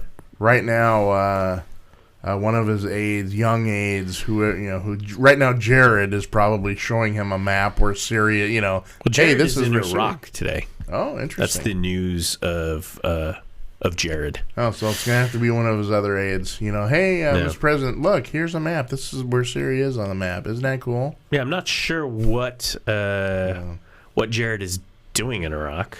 Yeah, I don't know either what his function is. What makes anyone believe that he is a Mideast expert is beyond me. A real estate guy from New York is a Middle East expert. That's okay, but yeah, we'll see what happens. I would think that this would be more of a maybe not Mattis, but maybe a Tillerson. Oh, I don't know. Here we go. Here's the Washington Post on that right now. Washington Post, of course, the Washington Post, with their byline, "Democracy dies in darkness." Ooh, scary. It's very scary. Count Floyd. White House violated protocol by confirming Jared Kushner trip before he landed in Iraq. So Jared Kushner, President Trump's son-in-law and senior advisor, is in Iraq as White House envoy in a further expansion of his role as shadow diplomat. This is Washington Post. Diplomat. You know, Washington Post, they love. He's the guy behind the guy, right? Kushner arrived in Iraq on Monday with General Joseph F. Dunforth Jr., chairman of the Joint Chiefs of Staff. There's a blue blood name, Dunforth. I know. Remember Dunforth, who invited him on the trip. Unofficial confirmed. The New York Times first reported that Kushner was on the trip. So, breach of protocol. Senior White House officials confirmed reports Kushner's trip. So, yeah. Gotcha. So President's son-in-law, Kushner, is in Iraq today. What does it mean? We don't know. Who knows? There's been a lot of... we didn't really get that. Maybe we'll talk about that this week. Okay. But there's been some... there's been attacks. There was it Mosul? Yes. And I know that we did not discuss this. I had it on a list, but United States Armed Forces was looking at an attack on a hospital where civilians died, lots of them. Right. Yeah. This is a story we've heard throughout the years. So I don't know what the outcome is of that, and it's kind of, I always notice that these things hit the headlines and then they drop off the headlines and no one sees them again, and that always bothers me. Yeah, it's also, what bothers me is with this whole ethos, make America great and America first, people have looked away from the world stage and just are now worried about what's going to be on, what reality TV show is going to be on. Yeah. And it is bothering. I mean, when you look around the globe and you see so many instances of just tragedy, and us in America, we're worried about our fast food culture. Mm-hmm. So that is disturbing.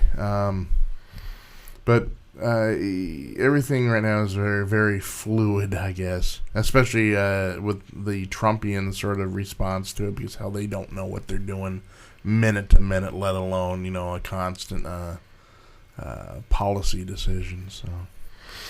In news in Oregon, local news. The Department of Justice is looking into 10 complaints it's received about hotels that have violated the unlawful trade practices, which prohibits false advertising and deceptive marketing. It looks like hotels had canceled reservations and re-raised their rates for an impending eclipse that we'll be able to view. There's a solar eclipse. An eclipse rate. They've got an eclipse rate. That's right. That's what they've got right here, an eclipse rate. Come on, guys.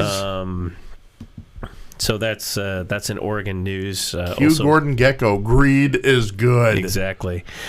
Definitely the headline, greed is good. And speed limit. Yeah. Speed limit for portions of Hawthorne Boulevard.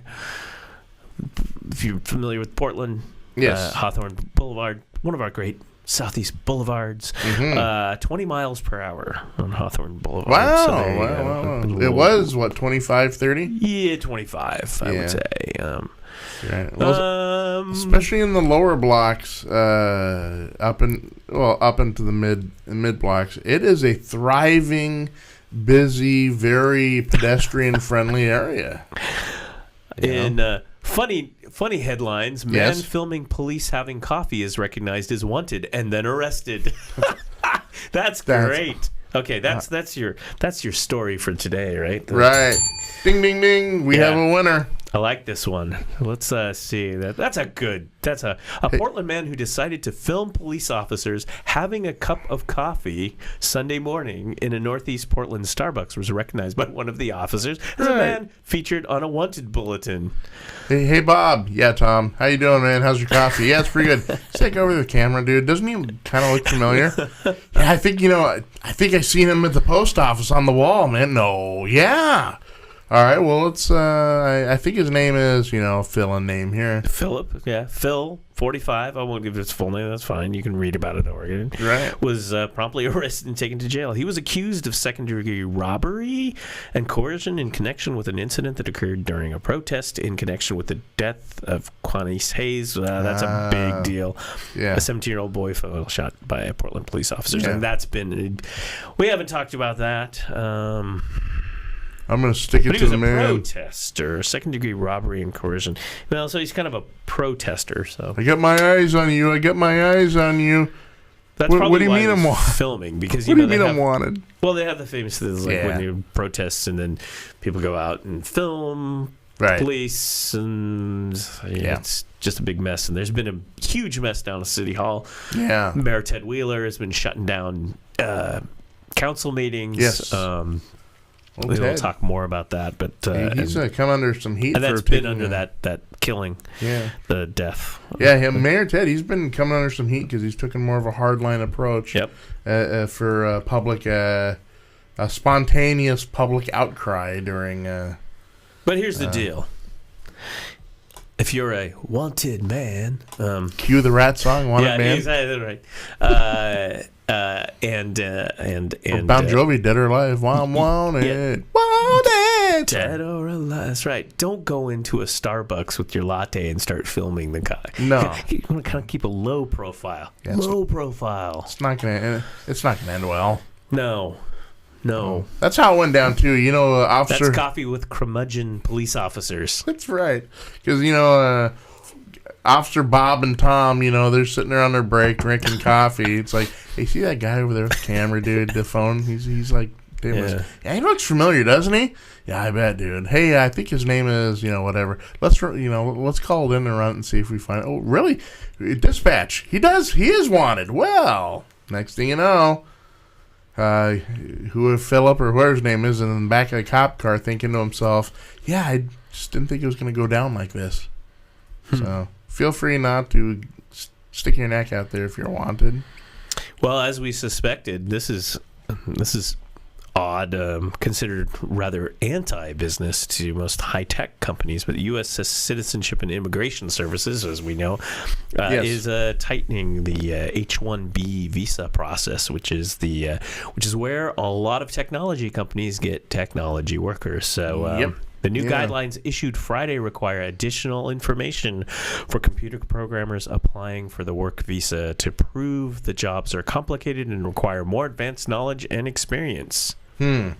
Interesting. The new policy is effective immediately, so it will change how companies apply for visas in annual lottery process that begins Monday. So H-1B is a real stickler for, and we're talking companies like Intel, Microsoft, Right. Apple, those type of IBM probably, these type of big companies that do hardware and software and have workers from other countries in on H-1B visas so that they can work in the high tech. And the tech companies claim that they can't find enough qualified workers locally. Yeah. And so that's why outsourced. and I know from firsthand experience working in the industry that they, in the past, those companies lobby Congress and the administration, and there's usually a cap. Yeah. Right, there's an actual national cap, Yeah. and they have gone and lobbied to get that cap raised so that they could bring in more H-1B workers. But as we know, current Trump administration has been he's hypocritical about that too. He no foreign workers, and yet I don't see it part flying. of his Mar-a-Lago. They just put in a request again for more foreign workers. Yeah, I don't. Yeah, I don't. Especially with the GOP, that business friendly. It's Right. But who knows? Who knows? This is crazy pants times. We don't know exactly. We don't have a exact. Did you say speed. crazy pants time? I said crazy pants time. That will Crazy be- pants. That's your word for the day. That's right. Hey, Phrase for the remember day. that because Phrase that pays. right, because I think we should declare this Friday Crazy Pants Friday. We could. We could. We'll cue the MC Hammer music. Can't touch this, Remember the parachute pants. We could do that and maybe some cameo. Word up. Ooh, word up. Yeah. See, we like that. More Stay in the Time. More. Oh, Jungle Love. come on. Or The Bird. Yeah, the bird. You got to do that. Love me some more Stay. Love me. Oh yeah. Come on. Come on. Anyway, she sucked down that coffee. The last dregs go down. Let's we're gonna wrap it up here. Okay. I think what I'm gonna do is, as you're stalling, Yes. for your last thoughts of the day, Jason, I'm Yes. gonna just pull up the Jack LaLanne, because I think that's really where we should have left it there. Well, let's go out the same way we went in, with a little LaLanne. Yeah. Friday you were McCained. Oh, remember Monday you did the you're power LaLanne. juicer. I Right. forgot about the power juicer. Wasn't it called something like the Tiger or something? Yeah. Power juicer or something like that? Guy was juicing. Not that kind of juicing though. Right, and pre-steroid, Real he's juicing. juice. Yeah. He's a juicer. Yeah. So I hope the week shapes up. Hopefully not anything else will blow up. But Right. But yeah, what you got your eyes on? Anything other than this Gorsuch thing, which I'm already bored about. So right. whatever. I think that there's also a battle coming up, and we'll start seeing it, I think, towards the end of the week, is the tax reform that they're going to try to throw out. Yeah. I see some of that. And post-election here, I am surprised at how not surprised I am that things just kind of fly out at any old time. Yeah. Take it as it comes. So we'll see on Wednesday. And we got you also plug your Turning Left on Wednesday at noon. Right. And it'll be on the podcast. You have a special guest, Planned Parenthood. We do. We have the executive director of Planned Parenthood for Oregon, Mary Nolan. Mm-hmm. So she'll be on and hanging out with us and talking about the proposed legislation aimed to try to defund Planned Parenthood and what you can do about this, to stop it. There you go. Yeah. That's it. That'll be exciting. On the Skype, in the box. In the box. Live Well, outside the box. In the box. Outside the box. With that, I think it's time for some calisthenics. Some LaLanne. And we'll be out of here. Say good night, Jason, or good day. Right. Good day. All right, folks. Hasta la bye-bye. See you on Wednesday. Have a good one. See you Wednesday, and have a good one. We'll show you how to feel better, look better. Jack LaLanne. Good morning. Happy Monday morning to you. Thanks very, very much for letting me come into your home. My name is Jack LaLanne, and I'm here for one reason and one reason only, to show you how to feel better and look better so you can live longer. Please keep your dial right where it is, because I want to become real good friends with you.